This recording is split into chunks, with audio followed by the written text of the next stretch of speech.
Oh, lihat ya.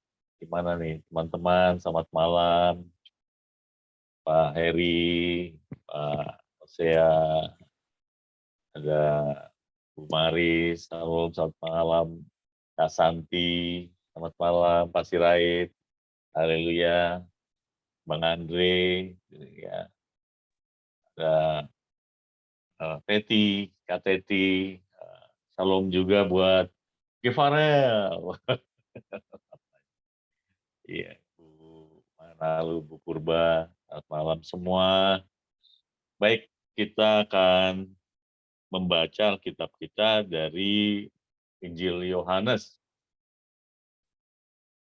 Injil Yohanes pasal yang ke-16 ayat 16. Injil Yohanes pasal 16 ayat 16. Firman Tuhan berkata, tinggal sesaat saja dan kamu tidak melihat aku lagi, dan tinggal sesaat saja pula dan kamu akan melihat aku. Mendengar itu, beberapa dari muridnya berkata seorang kepada yang lain, apakah artinya? Ia berkata kepada kita tinggal sesaat saja, dan kamu tidak melihat aku, dan tinggal sesaat saja pula, kamu akan melihat aku. Dan aku pergi kepada Bapa. Maka kata mereka, apakah artinya ia berkata tinggal sesaat saja? Kita tidak tahu maksudnya. Saudaraku yang dikasihi Tuhan, yang berbahagia adalah kita yang mendengar firman Tuhan dan memeliharanya pada masa ini ya. Tuhan Yesus memberkati kita. Baik, Tuhan Yesus dalam banyak pengajarannya ya kepada para murid itu diwarnai dengan kiasan, sesuatu yang tersembunyi, perumpamaan ya, dan banyak simbol-simbol juga yang dia sampaikan yang tidak mudah untuk ditangkap. Jelas pada masa itu berbeda dengan masa kini. Ya, masa itu situasi Israel ada di dalam wilayah kekuasaan Romawi, dan mereka juga telah kehilangan satu hubungan yang harmonis dengan Tuhan, meskipun ada para imam, ya, orang-orang Lewi, orang ahli-ahli Taurat, orang-orang Farisi, orang-orang Saduki, tetapi tidak membawa mereka kepada konsistensi ya di dalam pengenalan mereka akan Tuhan dan segala rencananya. Nah, ketidaktahuan akan perkataan Tuhan Yesus ini sangat meresahkan ya sebenarnya ya. Tuhan Yesus sudah melihat itu. Makanya di pasal 16 ini ya, dia bilang tinggal sesaat saja dan kamu tidak melihat aku lagi, dan tinggal sesaat saja pula kamu tidak akan melihat aku lagi. Artinya sudah ada di satu situasi atau penghujung situasi yang eh, meresahkan gitu ya. Karena memang pada waktu itu Mesias masih menjadi sebuah misteri.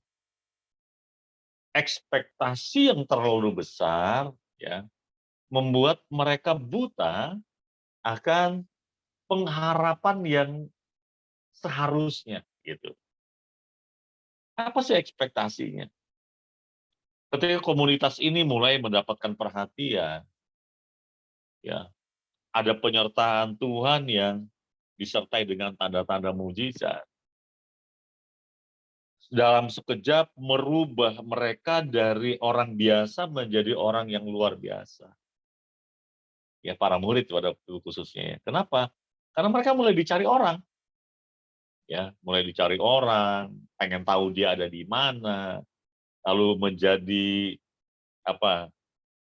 Orang terdekat dengan pribadi yang dicari banyak orang.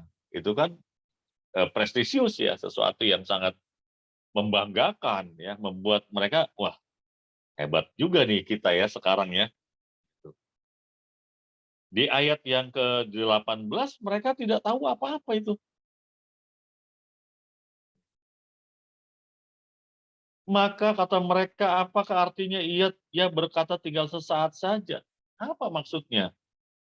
Padahal dia sudah berulang-ulang memberitahukan bahwa dia akan mati, dia akan bangkit pada hari yang ketiga, dia akan naik ke surga, ya. Dia sudah beritahukan berulang-ulang, tapi mereka tidak tahu.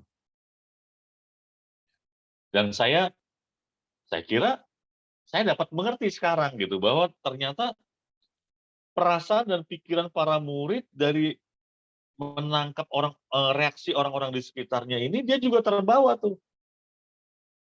Apa harapan orang-orang yang 5.000 itu, yang dikasih makan oleh Tuhan Yesus, yang sisa 12 bakul?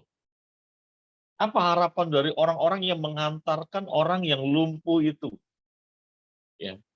Apa yang orang harapkan ketika mereka melihat ada orang tuli, orang bisu, orang pincang, ya, mengalami mujizat, orang buta mengalami mujizat? Apa yang mereka harapkan ketika mereka ikut bersama dengan Yesus? Harapannya adalah bahwa Yesus akan membebaskan mereka dari situasi yang sedang mereka alami pada waktu itu. Nah, harapan mereka ini telah mempengaruhi, ya, para murid sehingga akhirnya mereka tidak mengerti apa yang Tuhan sudah sampaikan berulang-ulang, ya. Nah, saudaraku yang dikasihi Tuhan, di dalam kita mengiring Tuhan, tidak jarang hamba-hamba Tuhan mengeksplor, ya, kasih Tuhan Yesus Kristus, mengeksplor kuasa, ya, Tuhan Yesus Kristus, mengeksplor segala potensi yang dapat dia lakukan di dalam segala kemustahilan. Bagi dia tidak ada yang mustahil. Dieksplor sedemikian rupa sampai kemudian ada orang-orang yang berani mengatakan bahwa pergilah jadikanlah semua bangsa muridku, itu diganti dengan Tuhan mau supaya jadikanlah semua bangsa sultannya Tuhan. Ya, ada pemaksaan di situ, ada eksploitasi di situ dari rencana Tuhan untuk menjadi murid tetapi jadi sultannya Tuhan, itu apa? Nah, harapan-harapan ini yang terbangun di dalam kehidupan percaya kita, ketika teraplikasi dalam kehidupan kita sebagai orang percaya, kita mungkin bisa kecewa. Ya. Tetapi kalau harapan kita adalah karya Allah yang mendatangkan keselamatan atas setiap kita orang yang percaya, lalu kemudian bicara tentang anugerah keselamatan dalam kehidupan kita yang memungkinkan kita hidup berkenan dan dalam perubahan, ya, untuk menjadi serupa dengan Kristus, ini akan sangat berbeda. Kenapa? Karena ketika kita menaruh harapan kepada anugerah keselamatan, ya, harapan yang menghantar kita untuk menjadi serupa dengan Kristus, harapan yang memungkinkan kita hidup sempurna di hadapan Bapa, ya, yang memungkinkan kita hidup tepat seperti yang Dia kehendaki, gitu, ya. Tentu ini jadi sesuatu yang berbeda ketika kita menaruh harapan, ya, dengan harapan orang-orang di sekitar kita tentang pribadi Tuhan. Maka tidak heran ketika bicara siapa Ustadz, ya, UAS itu, bahwa di kayu salib itu ada jinnya, ya. Karena seringkali kita maunya Yesus Kristus yang adalah Tuhan itu jadi jin buat kita, ya. Jin yang sajam kita minta apa saja dikasih, kita minta apa saja dikasih. Kita minta sembuh dikasih, kita minta uang dikasih, minta kekayaan dikasih, minta kesuksesan, minta apa saja dikasih. Nah, itu bukan Tuhan. Ya. Kenapa? Kalau Tuhan dia minta pasti dikasih, Tuhan Yesus nggak akan mati di salib. Ya. Itu yang harusnya mengajar kita, yang mendewasakan kita, bahwa Tuhan kita bukan bukan pribadi yang seperti itu. Supaya ekspektasi kita lurus nih. Harapan kita adalah harapan sebagai orang percaya untuk memperoleh hidup yang kekal dengan cara hidup seperti Kristus. Gitu ya. Tetapi saudara, ketika melihat murid-murid sudah mulai kehilangan visinya, ya, dia tidak berhenti. Dia yang punya hari esok, ya. Dia arahkan mereka, "Oke, aku mau pergi." Lalu kemudian masih tinggal sekali lagi 40 hari, diajar lagi. "Aku akan pergi dan itu sangat baik kalau aku pergi." Ya. Kenapa? Karena kalau aku tidak pergi, Roh Kudus tidak akan datang. Jadi akan lebih bagus aku pergi supaya Roh Kudus datang menuntun kamu untuk hidup seperti aku hidup.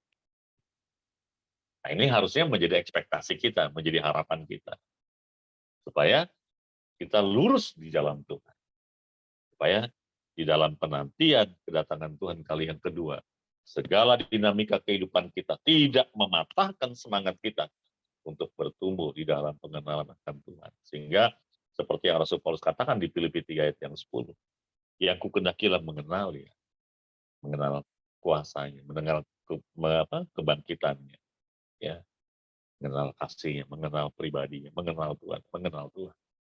Lewat catap sari tentu. Tuhan Yesus memberkati kita.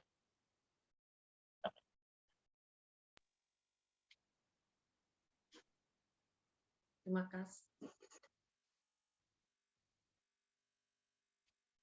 Terima kasih kepada Bapak Pendeta